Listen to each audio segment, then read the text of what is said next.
그리고 이거는 뭐 간단한 팁인데요. 이제 연로하시고 돌아가시게 될 때는요, 그 부채를 좀 많이 남기는 게 이제 상속세를 적게 내는 방법이니까, 이제 월세를 1,000만 원 받는 것도 물론 매월 뭐 유동성이 좋아지니까 뭐 좋지만, 또는 상속세, 어쨌든 30억이 넘으면 세율이 50%잖아요. 반이 다 세금으로 나가는 거니까, 이런 건 좀 관리를 하셔야 되거든요. 어째 월세 1,000만 원 받아도 또 뭐 소득세로 다 또 납부하셔야 되고, 정확한 비교를 해야 되겠지만, 이제 상속세율이 이제 최고 50%니까, 그 측면에서 월세 받는 것보다는 전세 10억으로 임대하는 게 유리하다. 부채를 만들어 놓고, 그 다음에 월세 10억 받으면 뭐 부모님은 그거 살아있는 동안에 생활비 계속 잘 쓰시면 돼요. 그 나중에 이제 사용처 소명하시면 되니까, 그런 구도로 이제 세금을 많이 안 내는 방법은 풍요롭게 또 잘 쓰시면 되죠. 그렇게 하는 방법이 일단 유리하다는 거.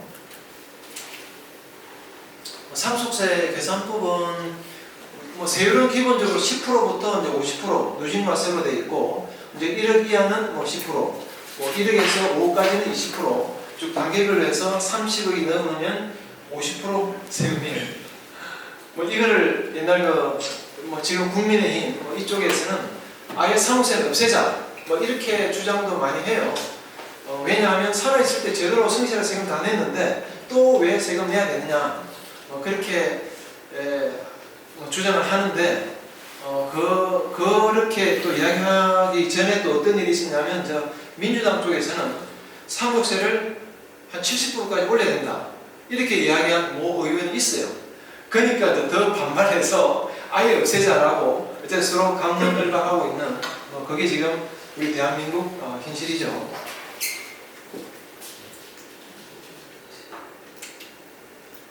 그리고 뭐 요거는 뭐 간단한 뭐 절차상의 팁인데요.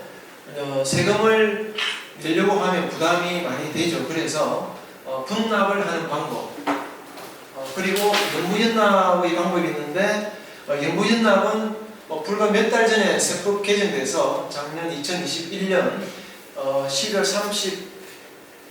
31일 날 2021년 12월 달에 그 세법 개정이 돼서 연부연납이 5년에서 10년으로 늘어났습니다.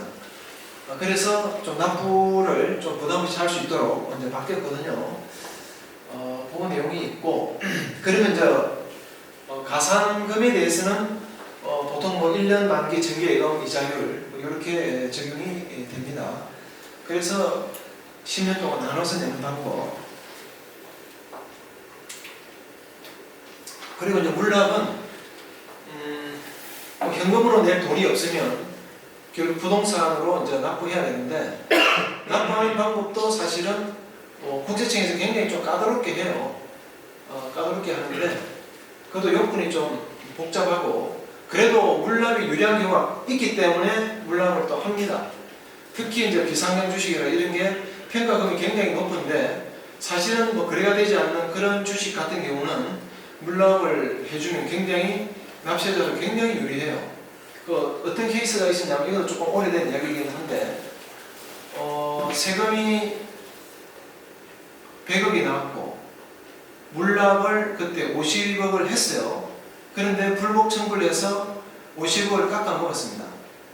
근데 그때 물납한 게 이제 비상형 주식인데, 사실 그게 비상형 주식을 세무서에서 물납받고 그거를 공매처분해야 되잖아요. 해본들 그게 50억짜리가 불과 몇 억밖에 안 돼요.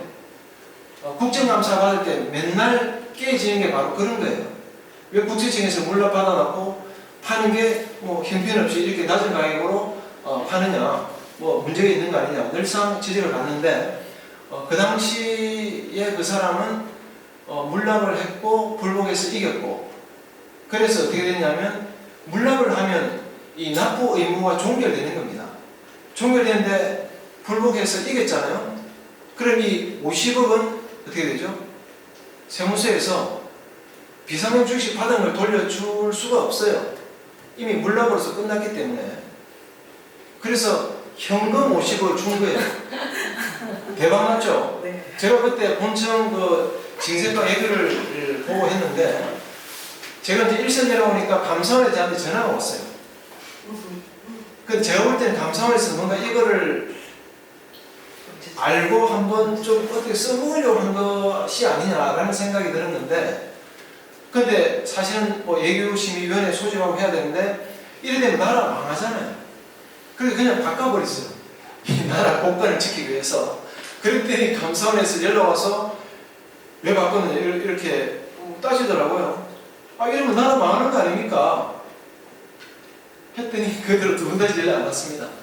어쨌든 그래서 여러 가지 지금 물납에 관한 것도 이 케이스만 다 다르기 때문에 이제 그래서 계속 끊임없이 개정이 되는데, 물납이 좀 유리한 경우는 있다는 거, 그것도 이제 참고하시고. 강의 시간이 제가 한 3분 남았네요. 보통 상속세 조사를 하게 되면 지금은 그전에 한 30억이었는데 지금은 50억 이상 되면 지방청에서 조사를 합니다. 이제 우리 여기 서울 같으면 서울지방국세청 조사 3국에서 해요. 이제 조사 1국은 뭐 대기업이고 뭐 이런 식으로 쭉 그 업무 역할이 있는데, 조사 3국에서는 이런 상속, 정려, 뭐 자금 출처 조사만 전담하는데 50억 이상은 지방청에서 하고 그 이하는 이제 일선 세무서에서 조사를 하고 있습니다. 그래서 뭐 서면 검토와 더불어서 실질적인 여러 가지 조사를 하게 되죠. 요거는 지금 아까 말씀드린 것처럼 돈보다는 땅이다. 그러니까 금융자료는 노출되니까 그게 다 100% 세금이고, 그 다음에 땅으로 하면 국세청 기준시가로 시가보다 다운되니까 유리한 면이 있다. 이제 그거를 참고하시면 되고요.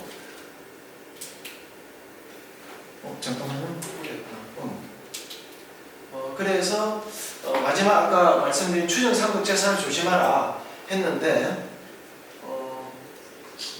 보통은 돌아가시기 1년 이내에 2억 이상, 2년 이내에 5억 이상이면 반드시 소명을 해야 됩니다.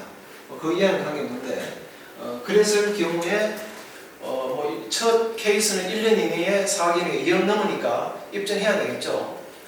그리고 요 두 번째 케이스는 2년 이내에 10억이니까 5억 넘으니까 소명해야 되는데, 소명 못한 것에 대해서, 그러니까 첫 번째는 입증하기 2천만 원밖에 안 돼요.